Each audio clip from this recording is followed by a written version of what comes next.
Hi, greetings. My name is Catherine Hinton, and I'm here to talk to you today about teaching. Now, this is a daunting task that I've undertaken by speaking to you about this subject, but I feel pressed. I must do it, and I would love to talk about my philosophies of teaching and the details of my experience and the inspirational stories, the heartache, but I think it is important right now, as I am about to embark on my 10th year of public school teaching. I would like to give some sage wisdom, hard won, from my experience, and I would like to offer some advice to those of you who are thinking about embarking on your own journey into public school teaching, whether it be K through 12th grade, or those of you who have finished your first year and are about to start your second year, and whatever subject that may be, like I said, whatever grade it is. And I feel like I might have some advice to offer that could make your next year, this year coming, a little bit smoother and a little bit more enjoyable. First of all, when I started in 2006 as a bilingual elementary school teacher, I had been a teacher for 3 years in a very prestigious private language institute for adults teaching English as a foreign language.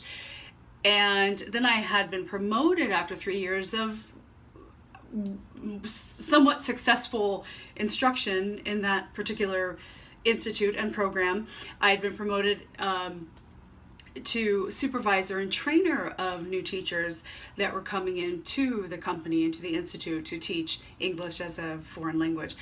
So when I entered in 2006 into an emergency certification program, I had already had a degree, so I met the requirements to be accepted into such a program, and it was in Dallas, Texas.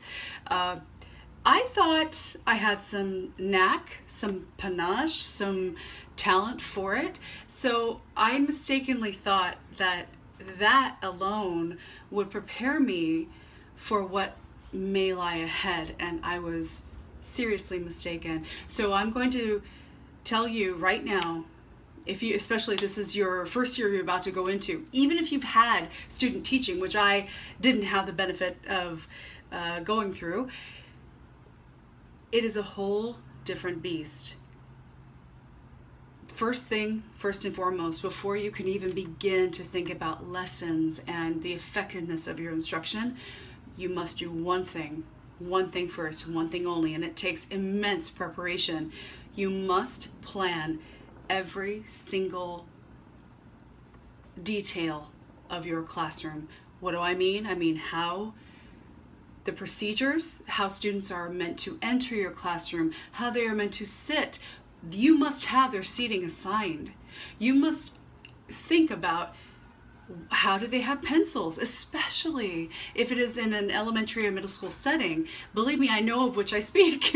I was, in one of my early years, dumbfounded and baffled by the many creative uses of pencils that students could come up with. And by that, I think the most amusing that I can recall is the penchant and the love for breaking pencils against their foreheads during some downtime, and I would just hear this cracking. And so you must prepare every detail. Now, I can give you a resource if your instructors or your program hasn't offered it or mentioned it to you already. It is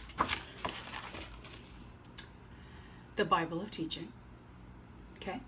The First Days of School by Harry and Rosemary Wong. Now, there's a newer edition, and they might have added and updated some information, but 85% of this, if you do it and you follow it to the T, your life will be much smoother, because, and it explains in here and many other really, really good books about teaching, classroom management is the most important aspect of teaching. Number one, don't listen to anything anyone else tells you about, you got to be tough, you got to do this, no, you must plan every aspect of your classroom and set it up for success, because students need that security. And so before you can teach them how to think bigger, think globally, think out of the box, think higher order, think and create and be innovative, which is something I love to do and I have done. After I did that, after I somewhat was successful at creating those procedures and expectations that set the classroom up for a successful, harmonious work environment, before you do anything, before you create your lessons, before anything, you must have expectations, procedures, how students are supposed to do everything, because let me tell you, there are things that no one's going to tell you. You are not going to expect to happen in your classroom. One of the many things, and this does remind me of the field of interpreting, is in public school systems, it's rarely ideal conditions. So what do I mean by that? It may be the air conditioning doesn't work in sweltering heat, but you're still expected to show up and instruct and facilitate meaningful instruction or learning. You may not have technology that, for example, the internet may not work when it did the day prior, and all of your instruction kind of hinges on that. So you've got to prepare everything you possibly can for the event that you're thrown the unknown, because I will tell you this, and you have probably heard this from your instructors and your program leaders or your mentor teachers or whomever, be flexible. And I don't want to mock them for saying that, but being flexible, I get it. It's having a good attitude. But what they don't tell you is you still got to produce, even though you're being flexible.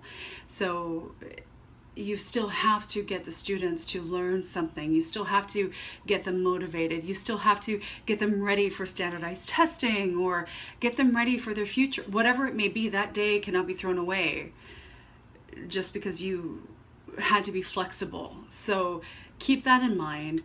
Be prepared. It's okay to be nervous. It's okay. In fact, it's good that you are, because you're about to embark on a journey that nothing can truly prepare you for. But being prepared, ironically, is what can prepare you the most. Because then, if you prepare in peace and sanctity of your own space, perhaps, and not having the energy of students around you yet, if you prepare the climate of the classroom and the decor and the way and the neatness of it and the rules and the way that it's supposed to go, then when things start to shift and you need to be flexible, you might be able to have a little more space and time to prepare for those changes than you would have before if you were grappling with just the very basics of classroom management, meaning behavior, good and bad, or grades, or rules, or how to enter the classroom, how to exit the classroom, hallway behavior, you name it. So again, pick up this book if you haven't already, or find a similar one regarding classroom management, because this is my closing thought. In order to respect students and to truly deliver quality instruction, I firmly believe, in my humble experience and opinion coming from that, you've got to respect yourself first. And the way that you do that is by being prepared and taking care of your environment and your classroom first. Thank you so much for your attention, and I hope this has helped you today.